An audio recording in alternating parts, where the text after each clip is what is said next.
and welcome to a new edition of Human Conversations. I'm Jessica Lockhart, the director of the International Institute of Humanology, and I'm thrilled to be here one more month to discuss something human, because that's what we do at the International Institute of Humanology. We study and explain human beings.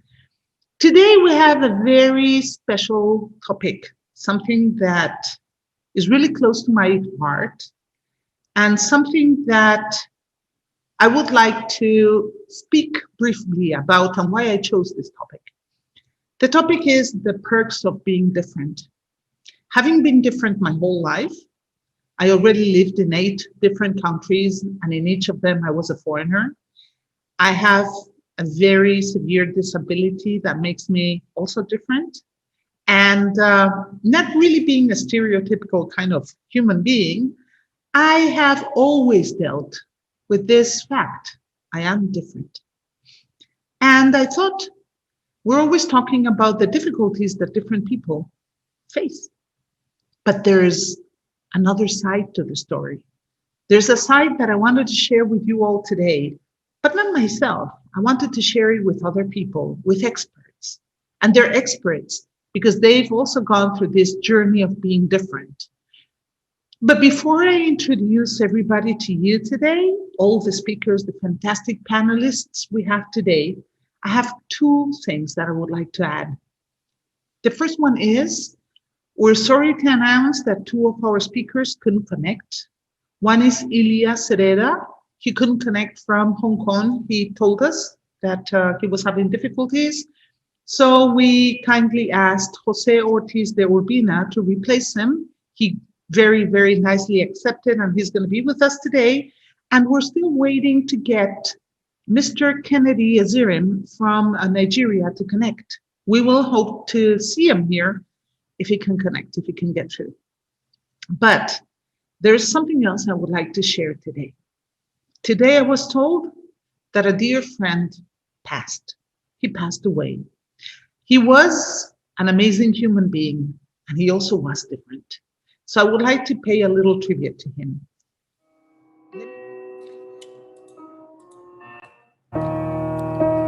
La Cumbre Mundial de Optimismo es un encuentro de distintas culturas, de mucha gente de varios países.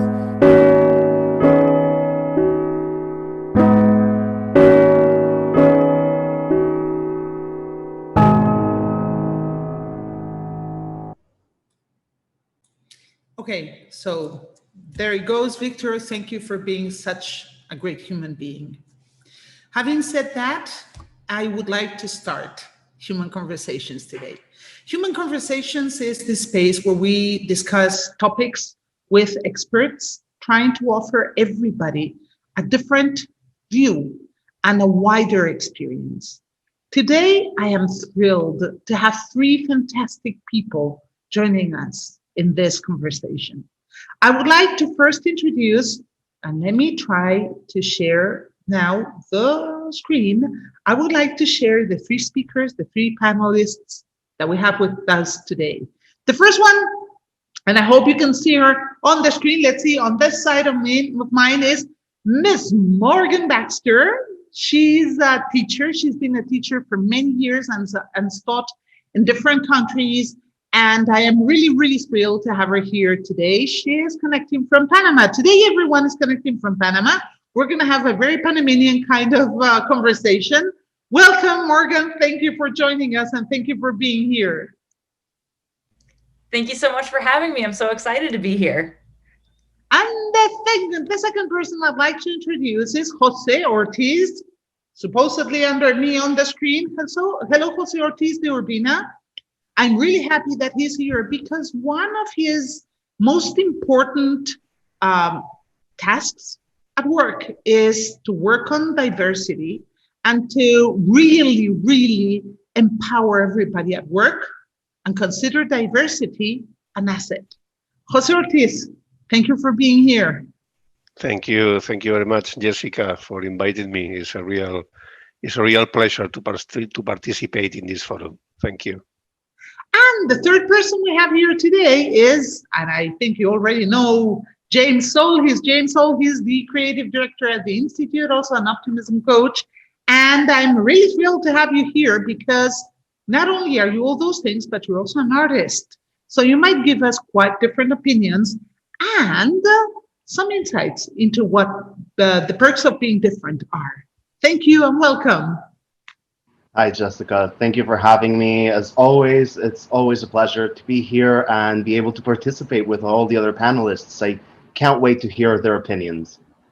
Well, and now for the logistics, everyone listening, everyone watching us, you can use the chat service here on Zoom, and you can also use Messenger to type your questions in so those questions can be asked. You can direct your question to one specific panelist, or you can send us general questions.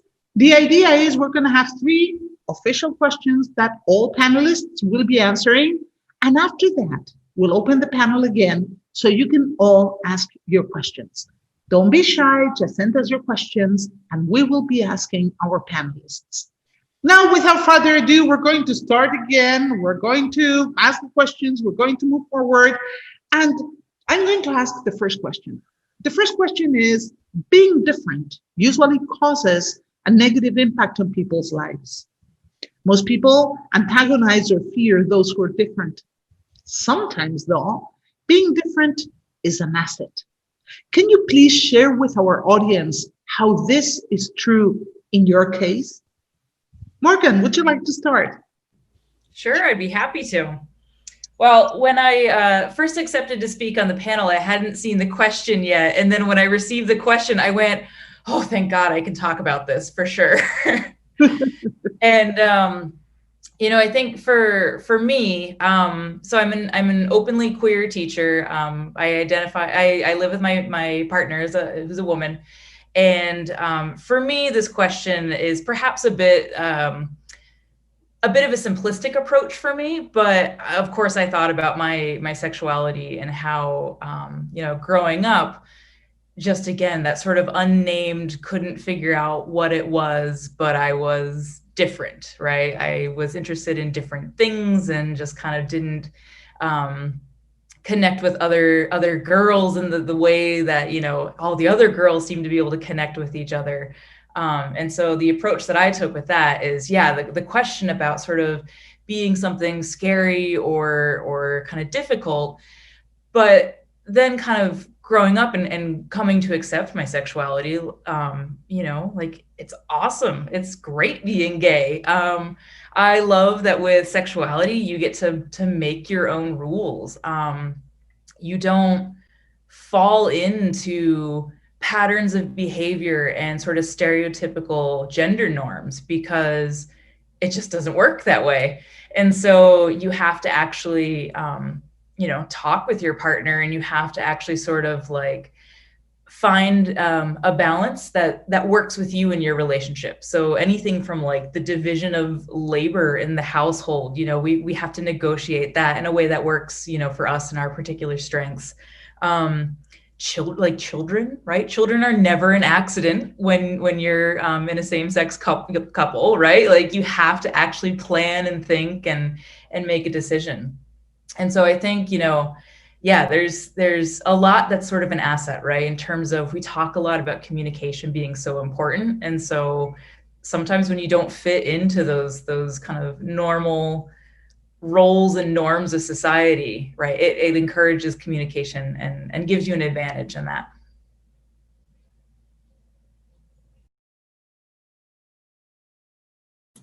Thank you, Morgan. Thank you. I think that answer might inspire a lot of people watching us today, because you're giving us the view that, well, you have less limitations. And I'm sure many of our followers have never thought of it like that. Thank you, Morgan.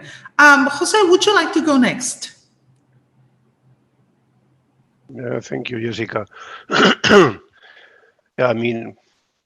Thinking a little bit on the question, no? So it is true, no? It's a fact that being different makes people sometimes to go into a painful journey, no? A painful process, no?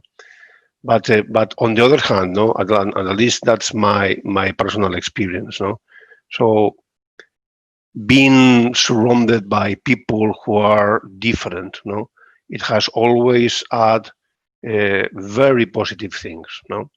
So in my entire life, no, professional and personal, being close to people who are different, I have always seen it in a very natural way, in a very positive way, no.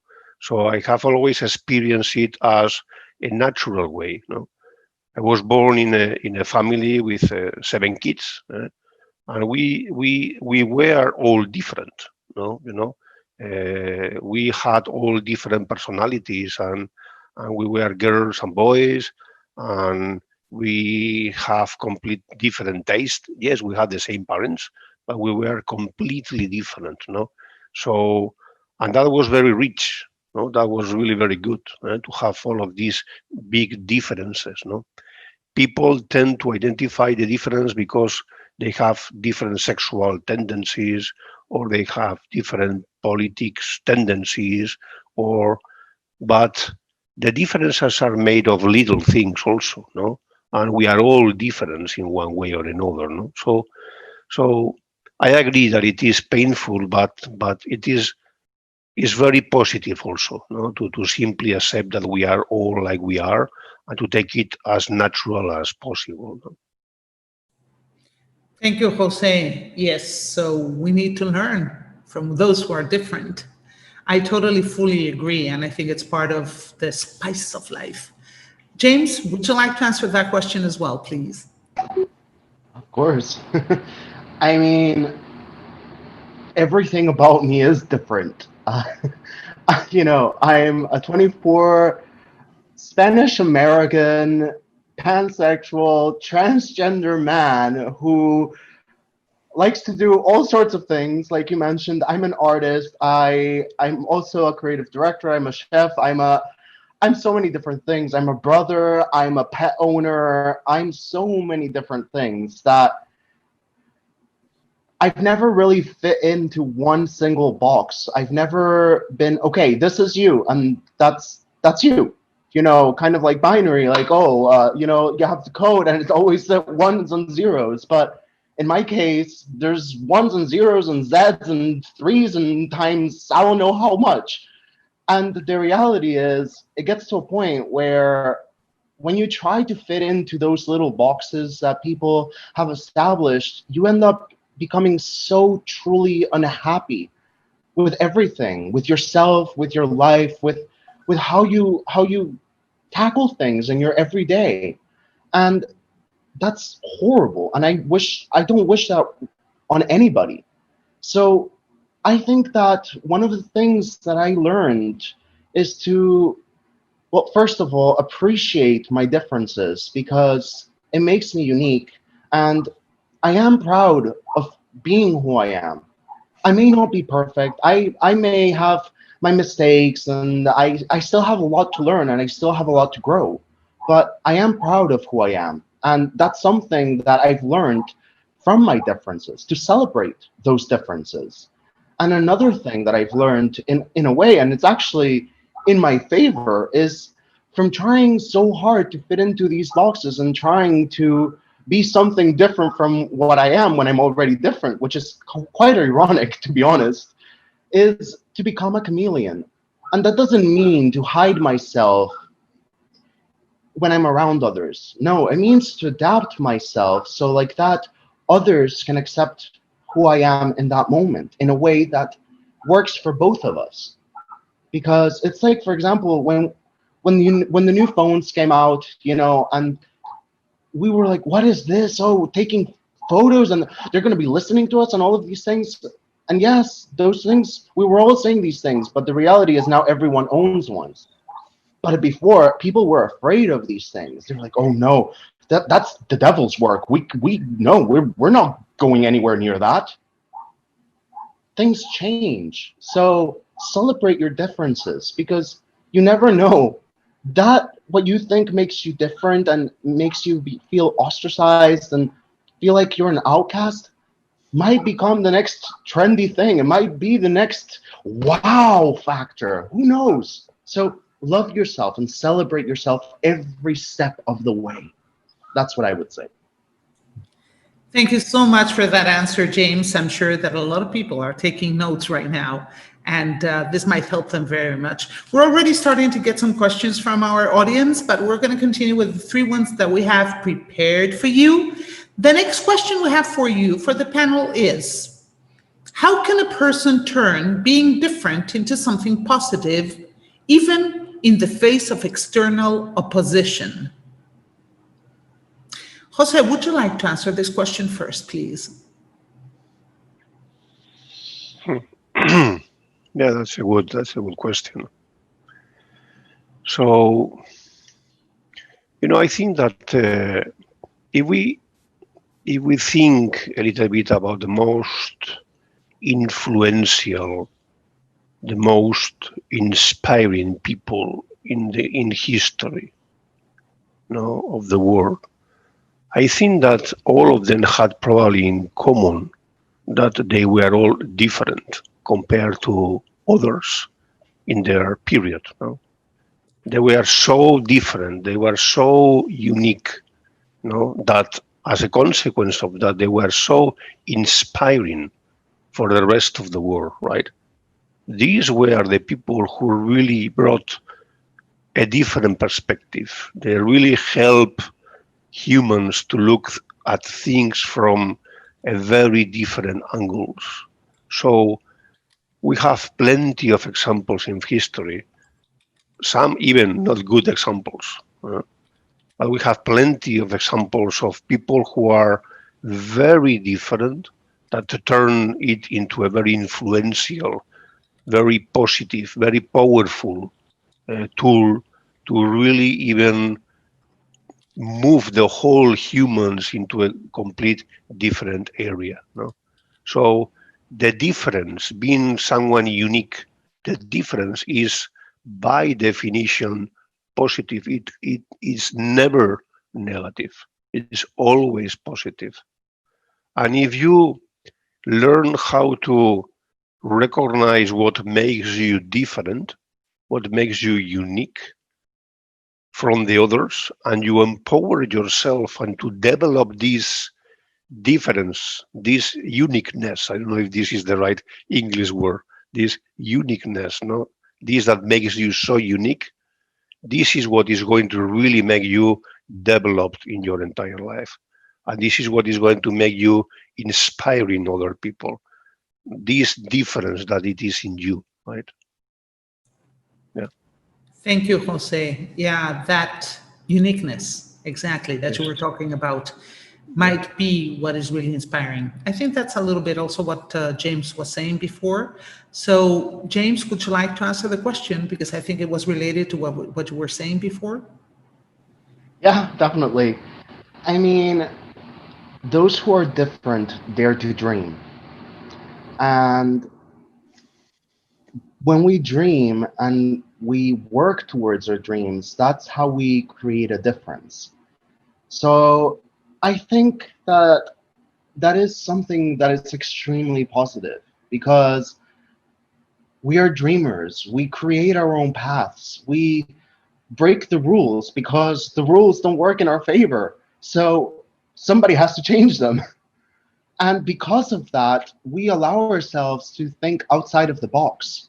We allow ourselves to become extremely resourceful. I've seen people with barely anything create outstanding, extraordinary things because they allowed themselves to dream and to create and to think, okay, not everything has to be 101. It can be different. So I would say that is an extremely positive thing, even with external opposition. That's how we have artists. That's how we have art and music and theater and architecture and so many beautiful things in this world that brings so much happiness to the rest of the world. Without those different people, without that difference, we wouldn't have so much beauty in the world. And to be honest, the world is already very tough as is. So be thankful for those different people, because thanks to them, you have something nice to look at. You have something, beautiful to go to. It's thanks to those people. So celebrate them, like I said before. Thank you. Let's celebrate for sure. Morgan, what's your take on this? What would you like to say? Yeah, I was thinking about sort of a combination of what Jose and James said about so many stories in the media are, leaders of their industry are usually people who didn't fit in and who refused to settle for fitting in. I saw, this is a little embarrassing, but on Instagram, when I got lost down the rabbit hole of watching reels, you know how that happens. But I saw a video by, I guess, the owner of the Quest granola bar company. And it was all about how they told me to do this and I didn't do it. They told me not to do this and I did it. And it was all about kind of how she's rejected the conventional safe advice from people, and that's how she became the leader of a very successful company. And so absolutely that idea of, I think, to be truly, truly great and truly successful, there is a bit of kind of the rejection of what's safe and normal and conventional, perhaps. It's also, in my personal experience right now, it's letter of recommendation season for the students going off to college.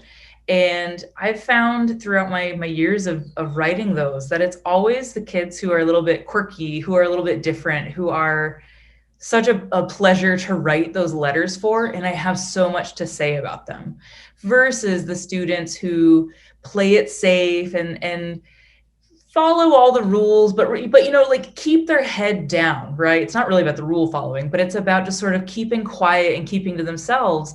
When I go to write those letters, I don't have anything really personal to say because their whole goal through high school was to not stand out.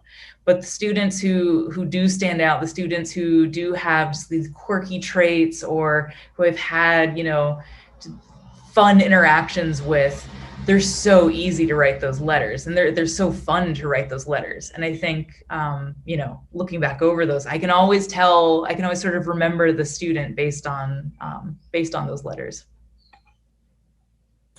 Thank you, Morgan. That's a very good example. I love it with the letters. Let's go for the third question. The question goes like this. I would like to say that we're all different, whether we like it or not. And this already came up before. Our modern world, though, is quite keen on uniformity and conformity, more than ever before, perhaps. What advice would you give somebody who feels different today? James, would you like to go first? Of course, no worries. Could you please repeat the question because it's a long one? Okay, the question is, I'd say that we're all different, whether we like it or not. You already spoke about it, we already mentioned it, but then the question is, even though the world is so keen on uniformity and conformity and everybody being very similar, and if you're similar, it's okay. So what advice would you give somebody who feels different today? All right. I'm actually going to tune into one of my childhood memories. There's a cartoon show called The Fairly Odd Parents. I don't know if our viewers know it. If you don't, I recommend that you spend some time watching it because honestly, it's a blast. I loved it as a kid and I still do. I'll always be a kid at heart. But I remember they had one episode where the main character was feeling sad exactly because of this, because they were bullying him because he's different, because he's this very, very short little character with rabbit teeth, like buck teeth, wears all pink. And yeah, they used to bully him for various reasons on the show. And one day he asks his fairly odd parents, who grant him wishes, that he wishes everyone is exactly the same. And poof, they make that happen. And you see this world where the people have become this weird gray blobs, and everything just looks the same. Everything's the same color. Everything's exactly the same. And at the beginning, he's happy because, oh yes, finally, there's no differences. I can actually fit in. We can still talk. But turns out, as the episode keeps going, oh, but we're blobbier than you. We're grayer than you. My blobby gray house is so much grayer than your house, even though everything was exactly the same. Everything, even the voices, absolutely everything was the same. So I saw that, and that left an impact on me, because as you can see, I'm still talking about it today. And it was that we want something that we don't have, but when we get there, it might actually not be that good. You know, it's what they say, the grass is always greener on the other side. But your grass can be just as green if you water it. You know, you don't have to envy what others have. You don't have to feel bad for being different, because those differences is what makes the world what it is. It's thanks to those differences that we have different professions, and we have new things coming up and being created constantly. It's how we have different types of fashion, how we have created new societies, and others have ceased to exist. Change is inevitable. Differences will happen because there will always be a difference in opinion. So don't wish for that blobbish gray world, because first of all, it's extremely boring. Secondly, we wouldn't have practically any of the wonderful things that we have nowadays. And thirdly, you're so special. You are so special being you. We love you. I love you. And that's extremely important. We have, like I said, and I've said it in the past 2 questions, I will say it again, we have to celebrate these differences, because everything in the world is different. Just look at nature and look at the amount of animals and plants that there are. That's because there's difference. Everything serves a purpose. You have a purpose. Your differences have a purpose in this world, and that's important. So yeah, that's what I would say. Thank you, James, for that answer. Yes, I see you're passionate about it, and I hope this inspires many of our viewers. Morgan, would you like to answer the question? Absolutely. Something, James, I think you had said earlier about like having never been happy trying to conform.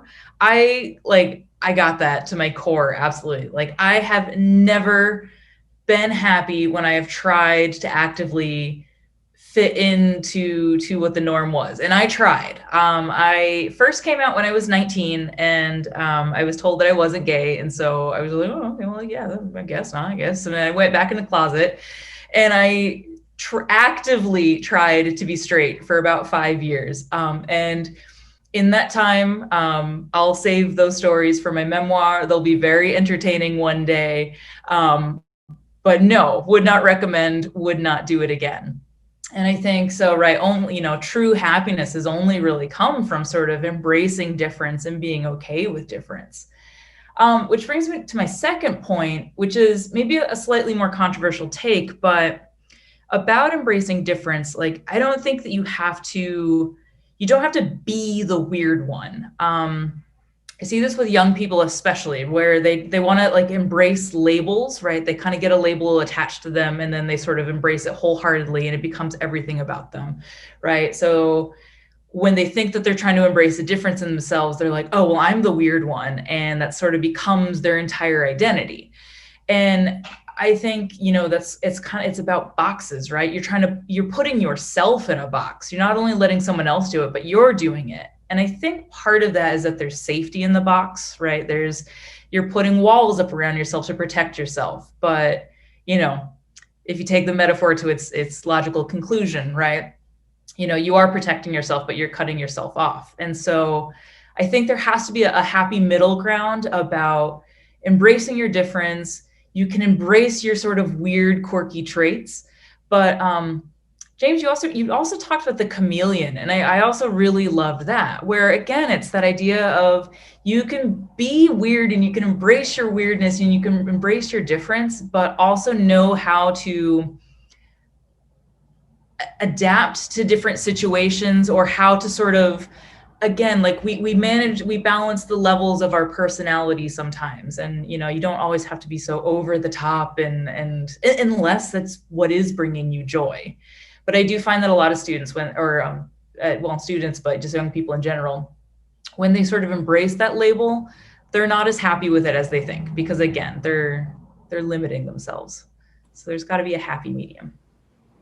Thank you, Morgan. Thank you very much for that answer. That's something I'd like to discuss a little bit more in depth in a few minutes when we open the debate. José, what's your take on this, please? Yeah, so I would say, so my advice to someone who feels different today. So first of all, I would say that do not use the word difference or different today, because if you feel different to something, it's because you are comparing yourself to something. No, and again, comparing yourself to something, it's on a way not accepting yourself, no?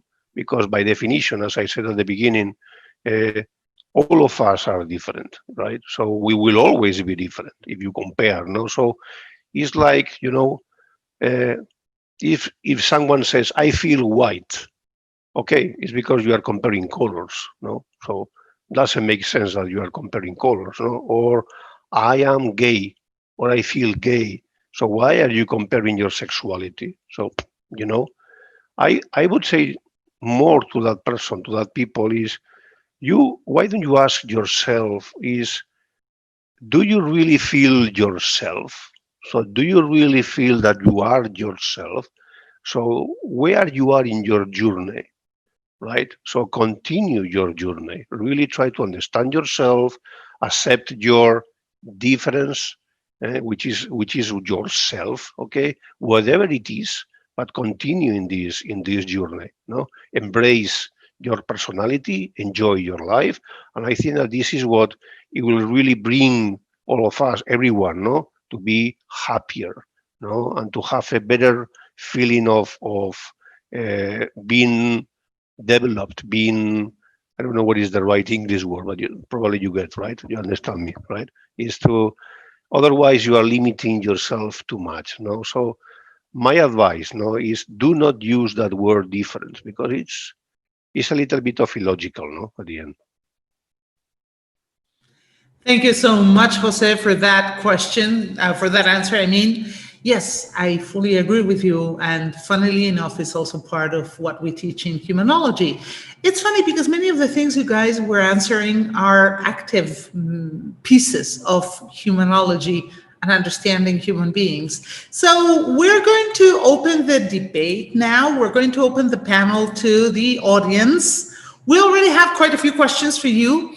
I think some of the questions we've been receiving are questions that were posed before you guys answered some of the questions, because they touch on topics that were already mentioned. But I don't think it matters. We'll ask you the questions, and then see if we can somehow give more answers, more perspectives or views on the topic. All right? So let me see. The first question is, how can you make others accept your differences? So the panel is open. If you want to answer, you just open the mic, or just take the floor, or just raise your hand, or do whatever. You just go ahead and answer. So how can you make others accept your differences? I mean, okay, so I think you can't change anybody but yourself. So it's a waste of energy to try and change someone else's mind or expect an outcome. I mean, you know, of course, debate and an exchange of ideas is good in that sense of changing someone's mind. But I don't think you can expect that you will. And so it's better to focus on your own reaction to the situation and your own authenticity. And I think by perhaps just being authentically yourself, that you can show by example that, that they should accept you. But again, whether or not they do accept you is the moot point. But just that idea of, I think, one of our early questions was about people fearing and antagonizing people who are different. But I think as you show, your authentic self and just are a relatable human being, you're right. Like, the differences are so minute at the end of the day. When I have received just comments about, being in a same-sex relationship, at the end of the day, I just think it's so normal. Like, it's so not anything exciting or sensational or titillating or anything that people make it out to be. It's a lot of like, hey, have you fed the dogs this morning? Oh, no. Okay, I'll do it. Right. It's a lot of just the mundane, everyday questions. And I think, again, just living authentically and showing people that, eventually, if they open their eyes, they'll see that there's nothing to be afraid of and there's nothing to, to be, scared of, I guess. Yeah. Thank you, Morgan, for that answer. James, you also wanted to answer? Go ahead. Yeah, I actually agree with what Morgan was saying, and I was actually going to talk about that, but from a humanology point of view. One of the things that we explain in humanology is that each person has a personal sphere. And what a personal sphere is, it's this kind of like intangible like shield we have around us that's completely and absolutely personal to us. In that shield, we have our own beliefs, our personal essence, our worldview, and nobody and nothing can penetrate that shield unless we decide that they can. And unless we decide, okay, that makes sense, I'm going to add that into my little repertoire of beliefs. So answering that question, as Morgan said, we can't make others do what we want them to do. If we could, the world would be completely different. But sadly, that's not the case. What we can do is, if it is something that is affecting us, we can let the other person know that it is affecting us. But it's in their right to decide whether they want to accept this or not. The same way it's in your right to feel upset about it or not, but it's your choice. You can decide whether this affects you negatively or whether you grow from it, whether you think, okay, this is my reality, this has happened, okay, but I'm not my circumstances. This person might not accept my difference, but that's just a circumstance. There might be 20 others that love me just for who I am. So it's up to you how you decide to take that and how you approach it. If you keep in mind that each person has a personal sphere and you decide what's in it, then question your own rules as well.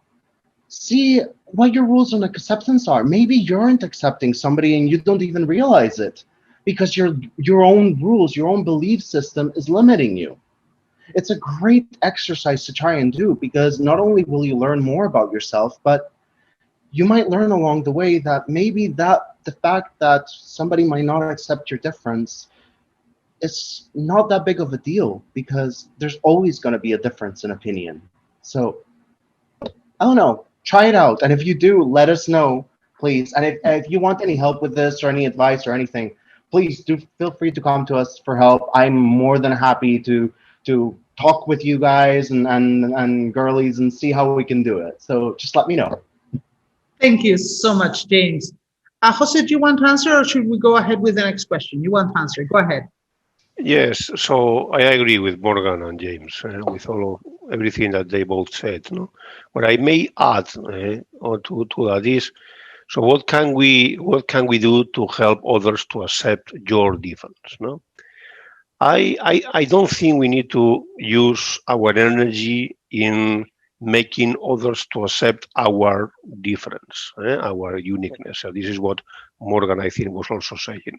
No, but I think that not everybody is ready today, unfortunately, to really embrace the differences. There are many people that still sees differences as a danger, as something which is not good, as you know, and we just have to read the news, the newspapers, no, and the world is full of these cases, no, horrendous cases of that people are doing, I don't know, whatever, no, because of these differences, no. So I think that it will be very good if we can try to teach people on accepting the difference, understanding the difference. So if someone feels like with his family or her family or friends or whatever community, they are not ready or they are not really understanding the differences in general, and not only their personal differences, but in general, I would recommend to try to debate about differences, bring the topic, debate with people, make people talk about like what we are doing today. Make people talk like teachers, Morgan. So, what an interesting topic to bring into a class and to have a very open debate, no? Because we know that not everybody really embraces the differences as they should. It's a fact, unfortunately, no. But so that would be probably my recommendation: is do not expend your energy in convincing others about your differences to accept yourself, but being an advocate of accepting the difference. So bring this in your community, talk openly, make people think, help to change the culture, influence people. That would be probably my advice. Yeah, thank you, Jessica. No, thank you, Jose. Thank you for that answer.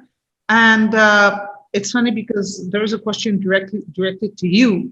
I'm going to ask you the question, but of course, everybody else can feel free to answer it.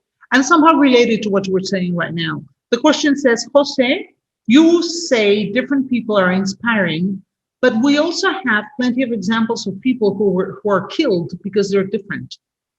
How can one know when to be different then? Should we all risk it? Let me repeat the question. You say different people are inspiring, but a lot of people are killed because they're different. So how can one know when it is okay to be different, or should we all risk being different? Yeah, so let me turn the question in a different way. So when do we know that it makes sense to be ourselves? Do we need to risk to be ourselves every time? I think that the answer is obvious. I think that for sure, of course. So you are you, right? We are ourselves. So it is not logical that you do not want to be yourself. And this is, this is one of these most difficult journeys in life, no? Is accepting ourselves. We are from the moment we are born till probably till the end. We keep asking ourselves a lot of questions because we do not really accept ourselves. We do not really understand ourselves. It's a long journey. So yes, take the risk to be yourself. Accept yourself. The most you accept yourself, the most in peace you are with yourself, the happier will be your life. The happier you will be able to make people around you because you are in peace with yourself, kind of. You understand me? So absolutely, it makes always sense to risk to be yourself. And again, if you are with people that don't accept you to be like you are, bring this debate onto the table. Try to influence the people to think about what we are talking today. Okay, but Jose, what about that other part of the question? People are being killed for being different. I know, unfortunately.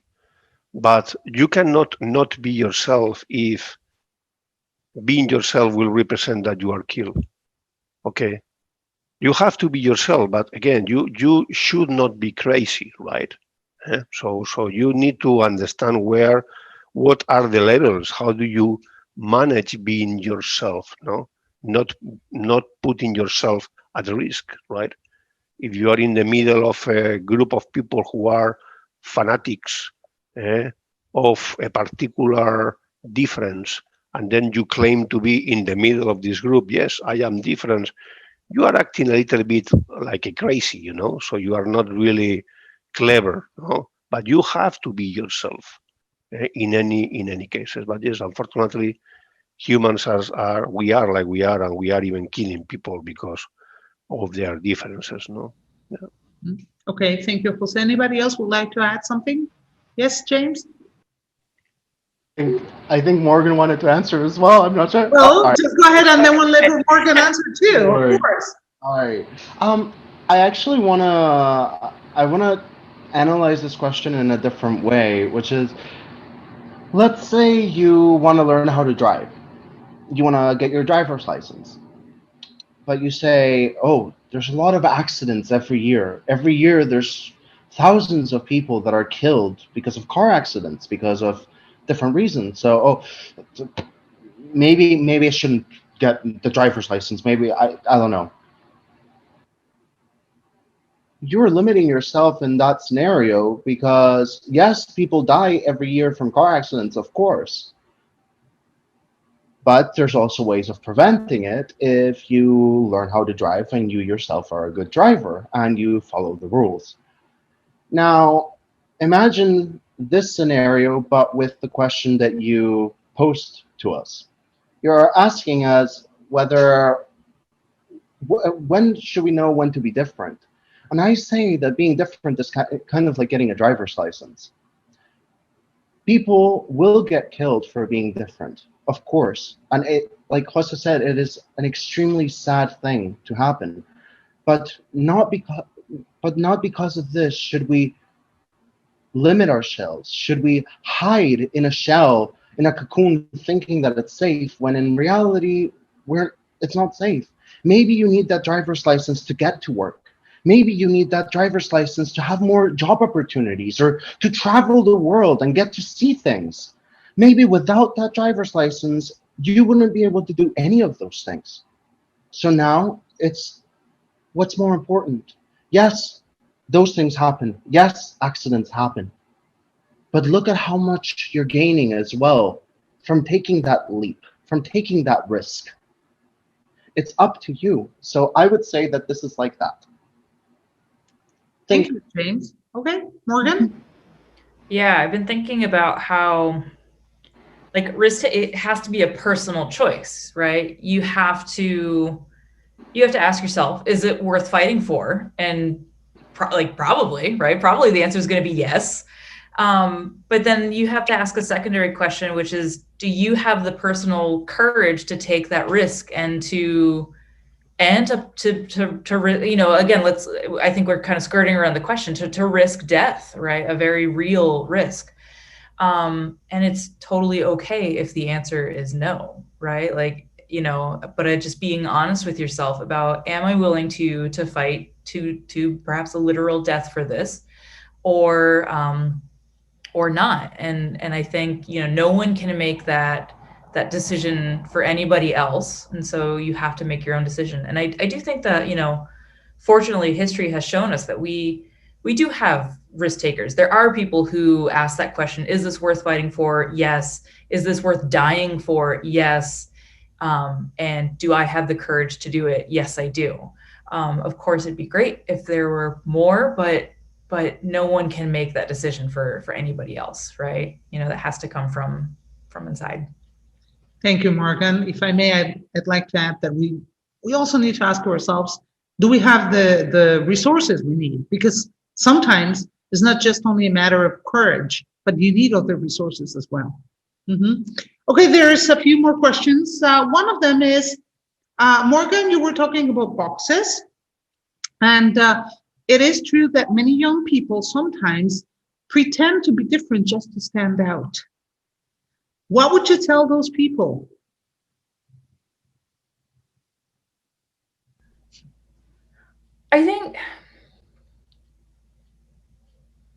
I'm not sure how I feel about the phrasing of that with pretending to be different, to stand out. I think we can't ever know what that person is going through, and they might, how many people we look at and we just think like, oh, you're that type of person, and we've already put them in that box. And the fact is, like, that's not fair. And so again, if they're putting on this act, I also think we try out different identities, and that's a very important part of developing and growing up as well. So again, like, I take issue with the phrasing of that they're pretending to be different. Maybe they're putting on a personality that isn't fitting right, and unfortunately sometimes, like, it's easier for other people to see that it doesn't fit right, and it takes the person themselves a little bit longer to realize, nope, this isn't for me. In which case, especially with young people, I think we have to be so patient while they go through some of those I hate this word, but phases, because again, it is they're phases of sort of playing with identities and trying to figure out what fits. And so for the adults in their lives, please be patient, please be supportive. And I think you might find that some of those more disagreeable identities or personas that they adapt, maybe the more patient you are with them, sort of the faster that they pass, because they themselves, right, realize that they're not comfortable. Thank you, Morgan, for that answer. I think this is really inspiring for people listening and watching. Anybody else would like to answer that question? Okay. Yes, José. Yes, just to add that I think it is okay. I think it's normal to experiment boxes. I think we all do, as long as it's not definitely the wrong box, and as long as moving into this box means that you're going to start hurting others, no?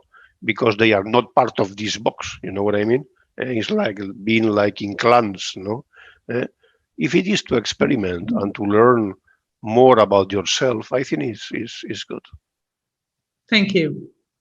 There's another question coming from Facebook. On Facebook, it says, I have friends who feel bad about being different and try and hide it. I try telling them that they're perfect the way they are, but they fear rejection. How can we show them that being themselves and open about it only has advantages? Yes, James?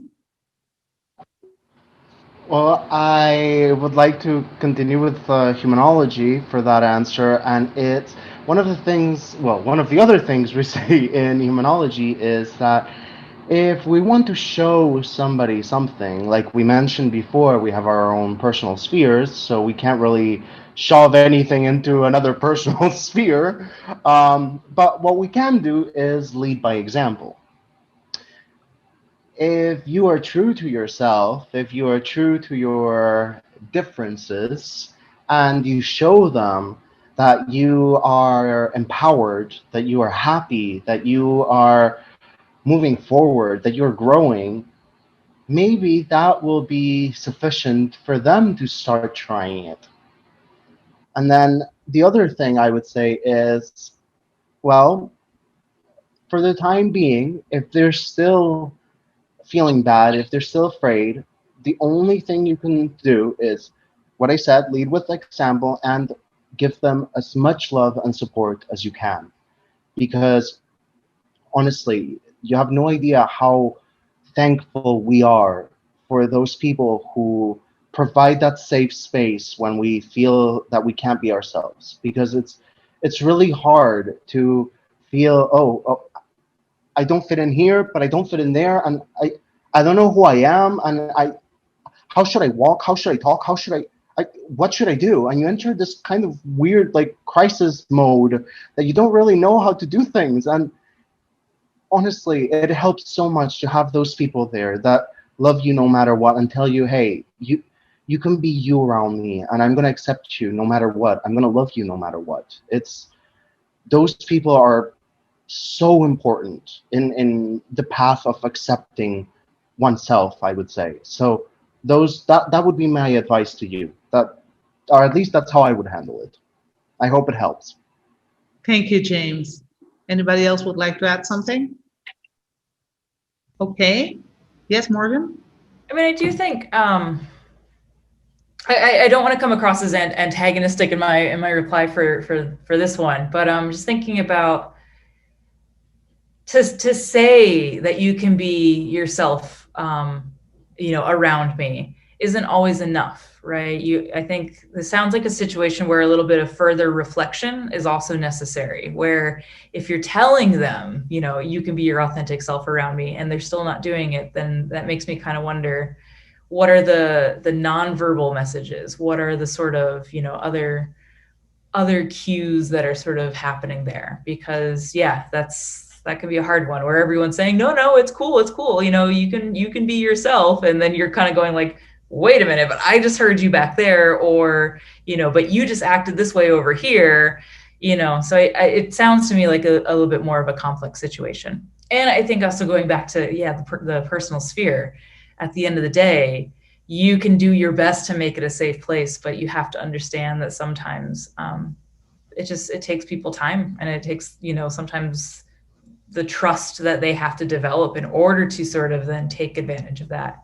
And you can't sort of create a safe space and then get frustrated with somebody when they don't sort of open up within it and then like close up that space, right? You have to kind of be patient with people and let people, adapt in their own space and time. Thank you, Morgan. Anybody else? Okay, I have a question, if I may. And it's a question that I've been working on for some time now, because helping human beings is a question that has come up. Some people are very radical about this. We already mentioned it. They might have religious reasons, or they might have fear, or there may be other reasons why they oppose differences very strongly. But it's also true that we're seeing more and more members of minorities, people who are different, becoming very radical in their positions as well. I am different, and I don't accept anybody who's not like me. Or I don't accept anybody who doesn't understand exactly who it is that I am, or who doesn't respect my labels, as you were saying before. And there is a certain radicalization in this too. What's your take on this? How can we tell these people the same message? Listen, this is not about this. This is about accepting everybody, seeing the human being instead of the labels, and accepting them. What would you say? I'm sure, for example, José, that you found this, that you're finding this at work. This is, for example, very prevalent among feminists. Some feminists are becoming very radical and rejecting anything that is not what they see and what they accept. And we're also seeing this in the LGBTQ plus whatever community. So I think this question is for everyone at different levels. What would you say? So not sure if I fully understand your question, Jessica. Okay. So it is about what we will say to groups that are becoming radicals, like feminists or like LGTB, right? So these groups that maybe they themselves are really not, right? Yeah. So we recently had in my company, we had a debate exactly about this with the leaders. It was a debate proposed by the company, talking about immersion and talking about engagement for our people, diversity. And one of the topics was precisely this point, Jessica. It was that in the companies also we are observing that the more we bring to the table the debates of inclusion, differences, the more we need to be careful, because we are promoting these differences. And people are moving to be into silos because, they are feeling empowered. So it's like, okay, I am feminist. Yes, now everybody is accepting the differences. So I am different. I have my right to be here, so I'm okay. And you are creating silos, because this is a misunderstanding of the people. I mean, you are talking about differences, not like everybody can be into their boxes. The message is more that there are no boxes, right? So eliminate the boxes. So, and it is a challenge situation, Jessica. We were debating that in my company globally, because what kind of leader influence in order to avoid these boxes on one hand, but on the other, making people really feel that we embrace inclusion, that we accept everyone like they are, right? And we really take care of their specifics, but where to find the balance. So once again, I think that is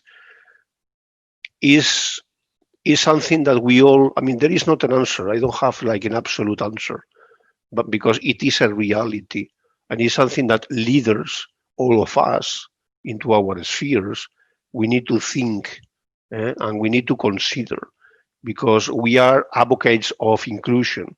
We are advocates of accepting differences, but without willingly, we are creating silos, and we need to be very careful of that. You are on mute, Jessica. That's exactly what the question was about. Thank you, Jose. Morgan, James, would you like to add something? I was thinking about so I recently watched the Social Dilemma with my students, and we've been talking about media bias, and of course one of the main tenets of the documentary is how some of the social media, right, is sort of increasingly dividing us and kind of creating a polarized extremist society. And so, thinking about an actionable step, then I think, part of it is that we need to hear from the quote unquote other side, right? If we're falling into this increasingly us and them, then I think we have to, and again, with that idea of we can't change anybody else, we can only change ourselves. So since you can't force them to see your point of view, at least what you can do is see maybe where they're coming from. And again, I think as bit by bit, people start to sort of practice that moderation and practice that open-mindedness, even, in that way, then eventually I think we can sort of stop polarizing and start bringing it back in towards the center. And, one of the things that we've been talking about in this unit has been things like, again, you got to think about your source, right? You have to think about the source of, if it's red state or Occupy Democrats. But again, things that are like social media things that are designed to sort of be echo chambers and to just sort of spit back your own things. Like, yes, they're fun. Yes, we like them because we go into them and we see our own opinions sort of reflected and we're like, oh, that's such a great way to say that. But they're also not healthy, right? And they also, again, they tell you what you want to hear. And so I think we need to stop visiting those sites. We need to stop sort of engaging with the echo chambers. And I think we need to reach out and hear what the other side is saying and be aware that sometimes, you think you'd be surprised at how often they actually are saying the same thing that you are, but using different words that then sort of inflames the tension and inflames the difference, right? But at their core, right, they're really about the same thing. Just the wording is different and the perspective then being put on it is different. Thank you, Morgan. James? Yeah, no, I would just say I agree with both panelists. It's a matter of establishing a conversation, of trying to normalize these topics and having a true communication, trying to remove these masks that we establish because that prevents us from communicating properly, from seeing one another even. So I agree we have to communicate. And I would also say, okay, if we're also seeing this difference, we just had a roundtable discussion that we're having right now about the perks of being different. Well, let's have a round discussion about that exactly, about how differences can be taken to an extreme as well. because like that we can establish one conversation, we can hear these opinions, and maybe other people will connect, will start a conversation on the forum, on the chat or something, and like that we can get to know more opinions about this. Let's try and lead by example. That is exactly it. Thank you very much, James. There's another question I would like to ask. I am a woman with a disability. It's part of who I am. And I've met a lot of people with disabilities, which is also a difference. Some people turn their disability into their persona, and they become identified, and they identify themselves as a disabled being. And that's all they say, that's all they are, that's all they represent. And by doing that, they sometimes hide a lot of themselves behind that. And I think this is also part of the problem. They sometimes use that to become victims, to victimize themselves. See, poor me, I am different, I am disabled, I need support. Poor me, I am a member of a minority, I need support, blah, blah, blah, blah, so on and so on. So the question is, we're talking about the perks of being different. How can we help those people who realize that the story of their lives is a drama movie they're telling themselves that could be turned into a comedy or into something much, much greater, because they don't see the perks of being different? Do you have any advice for that kind of people? They just don't see the perks. They only see the disadvantages and turn that into their whole persona.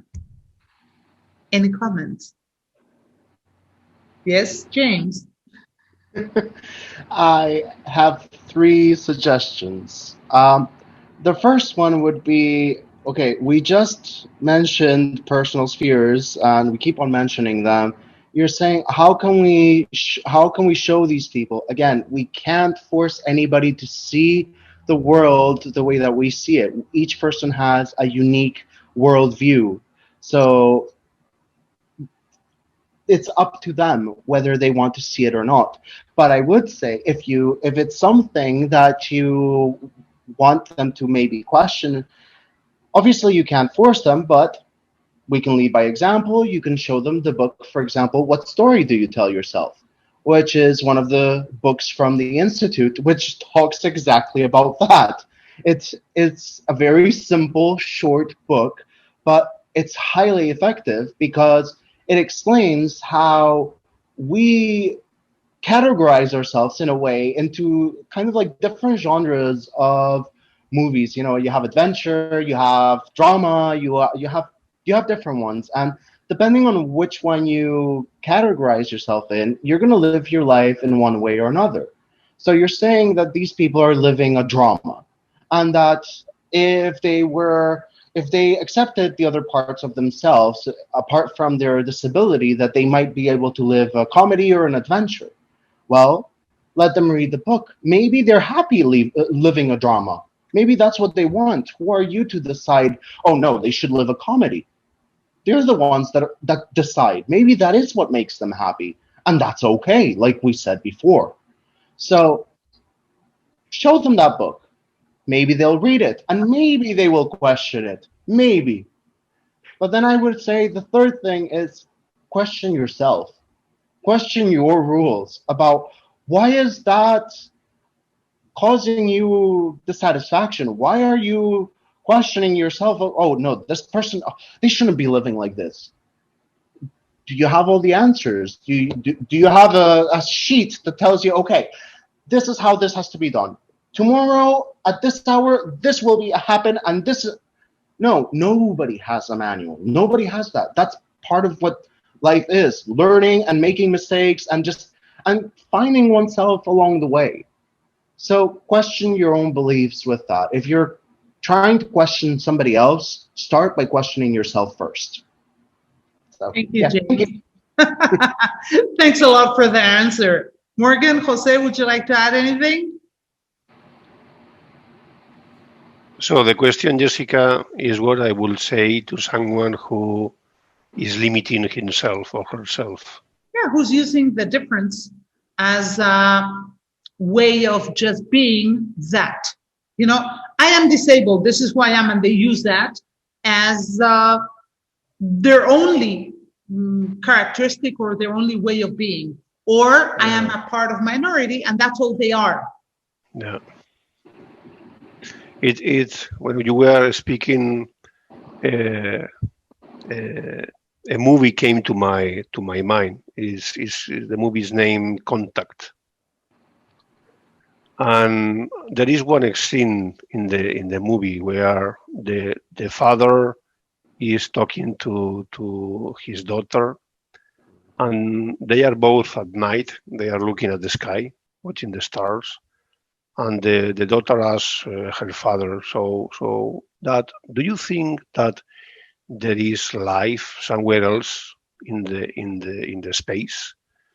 And the father answers saying, I don't know, but if there were not life, what a waste of space. So that would be my answer, So what a waste of time, what a waste of opportunities. If someone simply wants to limit to these four walls of being that, right? Thank you for that answer, José. Morgan, would you like to add anything? Oh, I don't know that I have any advice. I mean, to be honest, I have a situation similar in my life with someone that I know, and yeah, it's a struggle. I mean, I've found where offering 16 million solutions, but again, it's that idea of that sort of a waste of breath, because you can't make them take those solutions. They have to come up with that on their own. And I think I'm slowly learning to say okay to that person. And it's frustrating because obviously it doesn't fix anything and it doesn't make anything better. But it, again, I think you can't make someone else do what you need them to do. And I agree with what José is saying. Like it's a shame. What a waste. What a waste of time. What a waste of energy. What a waste. But you can't make anyone else see that. And so everyone has to kind of find their path to peace on their own. But yeah, I don't know. I was listening to this question. I was like taking notes, like, okay, well, what can I say? Yeah, and I still don't have a good answer for it. Mm-hmm. Okay, thank you for those answers. There's one more question. The question says, okay, you're talking about the perks, the positivity in being different. Can you give us any examples?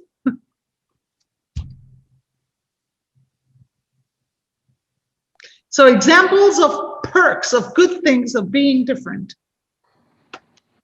Well, example is what we're doing right now. We're all extremely different people, and we're celebrating our differences by having this discussion, by talking about these things, by trying to provide a little bit of comfort for somebody, by giving advice, by trying to inspire somebody else. And that's happening thanks to our differences. So that's a very clear example that you yourself are watching right now. So I don't know, there's so many. Just look outside. That's all you have to do. Just look outside and you will see that, because everywhere you look there's differences, and there's so much magic and beauty into that. So yeah, I would say just look outside and you will see every example you need to see. Thank you, James. Anybody else would like to give examples? Yeah, I mean, I think I look at my life and I think there's no way 10, 15 years ago as a child, I ever could have predicted my life, that I ever could have predicted, being out and proud, living with my partner. I speak Spanish at home. Whoever would have thought, 5 years ago that would have been my reality. just so many things that I never ever in a million years could have pictured doing. I got into international teaching. I went to a job fair and got in line for a job in Ethiopia. And it was just one of those things where they had the position that I was qualified for. And I thought, well, why not? You know, let's just see. Anyway, the interview went great. And I remember calling home and just telling my parents, like, I think I'm going to go live in Ethiopia for a year. And yeah, like and a lot of people, I think, especially with a country like Ethiopia, they have some sort of personal connection to it. And I had nothing. I just happened to be in the right line at the right time. And the kind of person, to bring it back to difference, that went like, all right, that'll be fun. And, sort of embraced it and went with it. I think the number of times that my parents have counseled me to do something or not do something, and I listen and I go, yeah, I'm not going to do that, and just kind of do what I'm going to do anyway. I think they've finally gotten used to it, but still. So yeah, I think, following your differences, embracing them, just letting life take you to really surprising places is a perk. I've had a great life for sure. Wow. Thank you so much, Morgan. Let me now share a little secret with you and everybody else listening today. My dream, one I haven't fulfilled yet, is to go to Ethiopia. We tried, I think, 4 times already. We even bought the tickets and we had to cancel because of different reasons. One of them, we had to come to Panama. So it's still on my bucket list, and it's something I've been wanting to do ever since I was 13 years old. So I'm all jealous of you now, Morgan. But I will do it. Let me know. I've still got some contacts there. We'll find a way. We'll get you hooked up for sure. Yeah, we'll do great. Okay, so Jose, do you have an answer? Do you have anything an example that you would like to mention on the perks of being positive, of being different? Is a general example or is a personal example? What do you? The question doesn't say. You can answer any way you wish. Being different. I mean, we are surrounded for people that we are different. That made all of us to be better in our lives. Like for instance, Freddie Mercury, the Queen. So how different was that person, right? But how unique. And there is a worldwide recognition that person brought happiness and inspiration to all of us. So this is like one example, and there are plenty of examples. Is what we said at the beginning. So is what we said, different people, unique people. These are the ones that transform us, inspire us in our lives. So we are surrounded of people like that. I have one in front of me, James. Thank you for that, Jose. Thank you for that answer. Okay, there's no more answers right now. I'm sure there will be others coming up on the media. I would like to just mention one thing that you, Morgan, spoke about. You were saying that, you're finding there's extra, super, hyper radicalization in the world today. And I have been saying now for quite a few years that I think the world is on the verge of a new revolution. Every time there's been a revolution in the world, be it the agricultural one, the technological one, whatever, the world's become polarized.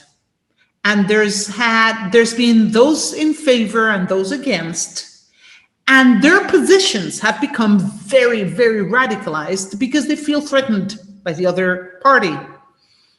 I do think that we're approaching a new revolution, and I kind of hope it's going to be a human revolution.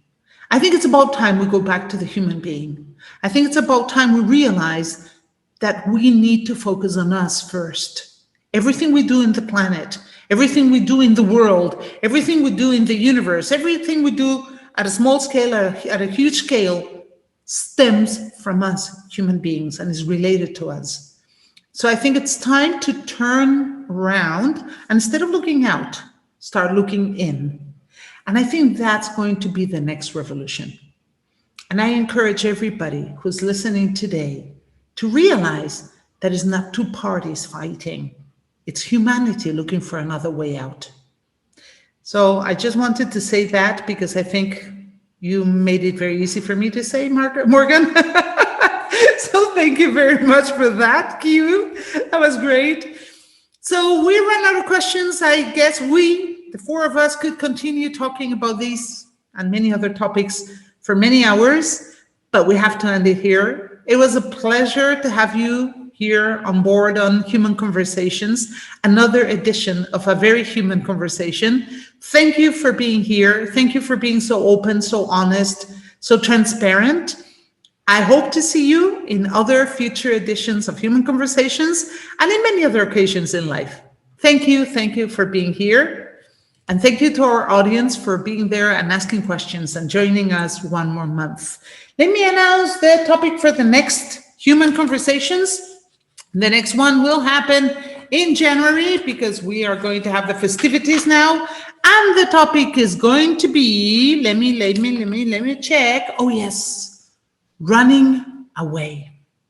We're going to have 4 experts who ran away for different reasons. Some people who had to migrate, some people who ran away from their homes, some people who, well, had different circumstances in their lives that led them to running away.